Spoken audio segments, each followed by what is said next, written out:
वालेकुम सलाम। कर खबर रईस बाबा एसएचओ साहब एक पादर कोन है बाकी भी सब कुछ कयो थे बाबा सब कुछ। हाँ बाबा साईं ये भी चाहिए तो मनी पंजे बाबे के सलाम दे गणपति की मालिक अदा वडा सूबेदार जी इहा मजाल जो असांजे माण्हूअ खे बेइज्जतो करे ॿाहिरि कढियो अथई। सूबेदार गॾी बगया अदा वॾा ॿुधो आहे त सूबेदार ईमानदारी जूं वॾियूं वॾियूं थियूं ॻाल्हियूं करे।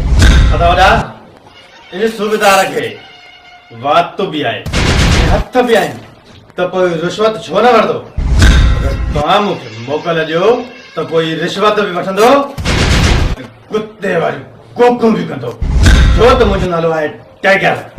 टाइगर माना शेर चीतो चीतो जंहिंखे चमाट हणे उनजो बिब भारे छॾे। रैस सिर्फ़ तव्हां इजाज़त ॾियो मां इन जो असरु कीअं थो कयां छो त मुंहिंजो नालो आहे गोली जंहिंजे सीने मां पार थिया वेंदो त मरी न त नाथूर पक थींदुसि। तव्हां सभु चरिया आहियो। अरे जॾहिं न को नओं ऑफिसर ईंदो आहे तॾहिं पंहिंजो रोब जमाइण जे लाइ दबदबो जमाइण जे लाइ प्रेशर विझंदो आहे। माण्हू सम्झनि त वॾो ईमानदार ऑफिसर आहे वॾो ईमानदार पर तमामु जल्द ॾिसंदो तव्हां त हू हिते ईंदो